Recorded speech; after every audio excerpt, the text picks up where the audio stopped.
As the Stage 4 major fast approaches, some teams have established themselves as the favorites. However, there are some teams in the losers bracket who I think could exceed expectations at the event.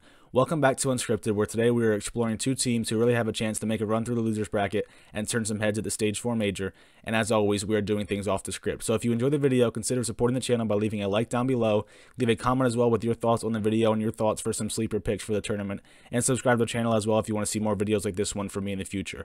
I appreciate all of that, and let's hop into the video.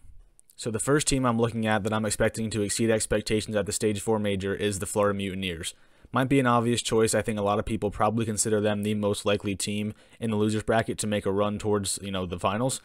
But when you look at it, it makes sense. So you see their map count on screen so far from this stage. They only went 3-2, but their map counts were solid. Their two losses were both Game 5 losses to New York and Dallas, and they also beat Toronto. So they've had some tough losses where they really could have won. I mean, they were 2 maps away basically from being 5-0 this stage, which would have been very impressive.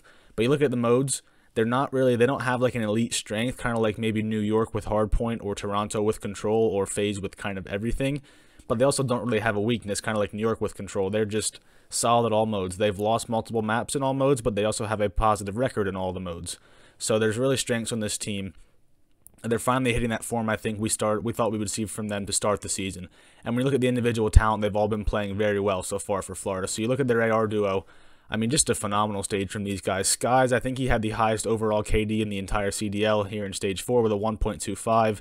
His KD very, very high in the respawns as well. That is what we know Skies to be, and it's good to see him hitting that form now. He's not fluttering around that low 1.0 something range. He's really getting going in the slaying, and the main AR like him needs to have a high KD with his playstyle, and he does. He's doing everything they need from them right now. He's making plays. He's getting a lot of hardpoint hill time and just killing everything, and that's what they need from him. Awakening, we know where he does his best damage. It is Search and Destroy, a 1.27 Search and Destroy KD in Stage 4. Does not need to be said that did lead the team. He was solid in Hardpoint too, and he also does a lot of damage, which we also know from Awakening. Search and also Control. He led the team in Control damage per 10 minutes this stage by a lot. I mean, he's just always hitting his shots with his AR, just has a nasty shot. Excited to see from him on land. I haven't seen a ton of him on land so far in his career, but definitely a guy who I'm really excited to watch and see if he can sort of carry that over to land. And so far this stage, he has been phenomenal. The SMG duo, sorry the picture of Havoc is kind of blurry, but the SMG duo has been really good too. Neptune, he's really getting going now. He's sort of showcasing that potential we expected to see from him all year long. 1.14 overall, 1.14 in Hardpoint as well, 1.17 in the Search. That is definitely, at least in my opinion, his best game mode.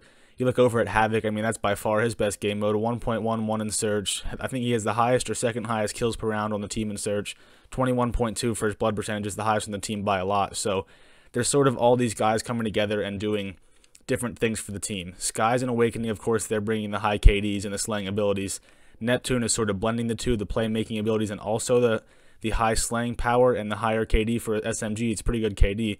And then Havoc, the KD is lower, but we know him to be more of a playmaker, more of an in-game leader. You always hear him in the comms, so he plays his role well, and all 4 of them have been really solid so far. And I think when you look at the bracket, I can sort of see this shaping up for Toronto to maybe, or for Florida to maybe make a run at this thing. So they will get the winner of the Battle of LA. That is either going to be the Thieves or the Gorillas. I'd probably say the Thieves, even though they have not been looking solid. Neither have the Gorillas by any means. They should be able to get past that one, though. Then they would face the loser of Empire and Optic, which I think will probably be Empire. That's definitely the most likely outcome according to the odds. So they'd get Empire in losers round 3, who they can definitely beat. I mean, they've barely lost to him the last time they played. I do think right now Florida's a better team. I would pick them in that as well. So that would put them in the losers round 4. That would put them in the top 6. Then they would get either the loser of Optic or Ultra, which is really what I would think would be the sort of the crossroads for this team. If they can get past losers round 4, that will truly be exceeding expectations. They'd be able to find their way into the top 4. If they can't, it'd just sort of be like an average tournament for them about what's expected of them. But I look at them against Optic and Ultra, I think they can beat both teams. I mean, we've already seen them beat Ultra this stage. Last stage at the Major, we saw them, unfortunately for them, get smoked by Optic, but they can definitely beat Optic. Optic is known to have their good days and their bad days. Last time Florida got them, they were on a very good day. If they get them this time, it could be a very bad day. And Florida's definitely a team capable of beating Optic. And of course, Ultra, like I said, we know they can beat Ultra because they already have this stage. So I'm looking at Florida, and I think if they can get past that losers round 4 into the top 4, that would be definitely a successful tournament for them, especially with a team like New York. You're not really sure what to expect from them with Asim being out. I think if New York is not a top 4 team, that would slide Florida in there with Optic, Toronto, and FaZe. Unfortunately, the bracket works out where they're going to have to beat one of those teams to get to the top 4. That's the way it goes, but look out for Florida. They're playing good. They have a chance to make a run at this major. Hold back your laughter, but the other team I think could exceed expectations here at the major is the Seattle Surge. And you might think, well, from what you see on screen, why would you ever think that? Well, that's kind of exactly why I think that. Look at their record. It's bad at this stage, we know. 1-4. Their only win was that very surprise. If you want to say fluke, maybe you can win over Optic. Only 7 maps won. 4 of them in Hardpoint. They got 2 control wins, which nobody would have expected. But Search, which they used to be okay at, has really fallen apart for them. So, not a good stage for them. They are entering, of course, in losers round 1. But that's why I think they can exceed expectations. I think their expectations are practically 0.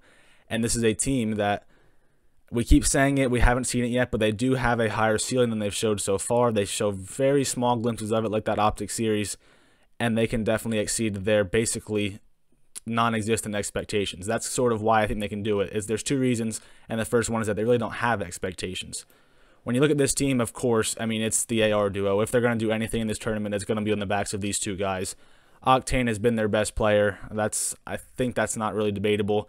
You can say he baits some. That's why his KD numbers are so high in the respawns. If you want to say that, fine. But he's been really good at Search, too. He's been one of the top KD players in Search and Destroy all season long. He's been making plays. I can picture him picking up an SMG and just getting 3 pieces against Optic. You know, he played really well against them. He's been playing really well for a while now. Gunless, I'd say, is probably the X factor because we know what we're going to get from Octane. You know, a little bit slower play, but a high KD. The SMG duo, unfortunately, we probably know we're going to get from them too when it's not very good. I think Prestini, every now and then, will have a big series, but for the most part, him and Classic are going to be pretty negative, and they're just going to have to hopefully make a couple plays. I look at Gunless, though. He has his ups and downs, and when he has his ups, they are very good. 1.06 overall KD, nothing crazy for an AR. Same with the Search KD, a pretty solid control KD. It's good to see this team have 2 guys with a 1.17 in control because they really need the help in that mode. But I think if they're going to go anywhere, it's on the backs of these guys. Now, beyond that, the bracket really is favorable for Seattle, and here's why. So of course, they got to get past London, which I think they will do. Of course, I would not be surprised at all if they just lose. I mean, the odds say they're going to lose tomorrow to London, so then none of this matters. But they got London, they get Paris. 2 teams that are beatable. 2 teams that, even though they just lost to Paris 3-1, you know, last week, they can beat Paris for sure. So they do that. Let's say they get past London and Paris.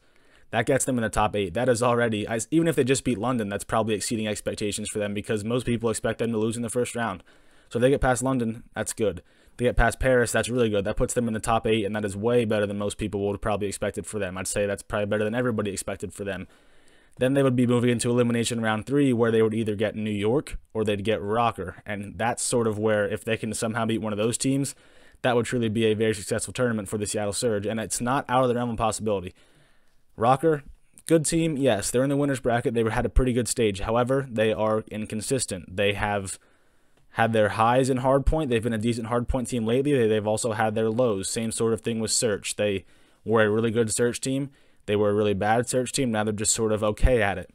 Control they are good at, though. I would be probably a tough ask for Seattle to win the Control. I'd say most likely for them, they'd have to win both Hardpoints and a Search if they want to get past Rocker. If it's New York, that might become more difficult, but at the same time, we really have no idea what to expect from New York without Asim in the lineup. Now, sure, Decimate is not, by no means a bad player, and even with Decimate in there, New York still probably has the much better roster. But what we don't know is how they will blend around Decimate, because Asim, whatever you want to say about him, I think he's a phenomenal player. I think he's the most valuable player to their team, if that makes sense. Not their best, but he's definitely the glue of that team. And if Decimate can't replace the role that Asim plays, it's going to be rough for them because Asim does a lot for them that goes unnoticed. All the routes he runs, the pressure he puts on the map, the plays he makes in Control, Search, you know, all the modes. He's been really good. So they could definitely be hurting from that. I would not be super surprised if Seattle would play New York and would beat them. Of course, it's not likely to happen. The most likely outcome is they're bounced by round 2 at the latest.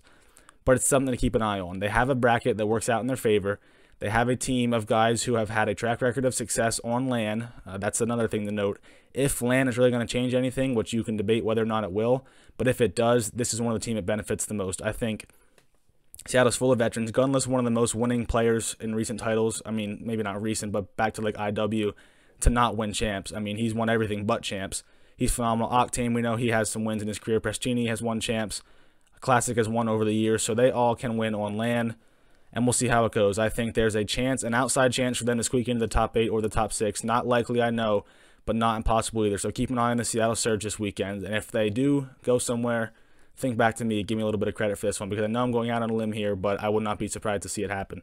So that is going to do it for this video. If you enjoyed, don't forget to leave a like down below. Leave a comment as well with your thoughts on the video, and let me know your sleeper teams for the tournament, and subscribe to the channel as well if you want to see more videos from me in the future. I appreciate all that, and it does mean a lot to me. So I hope you enjoyed the video. Hope you have a good rest of your day, and I'll talk to you guys in the next video.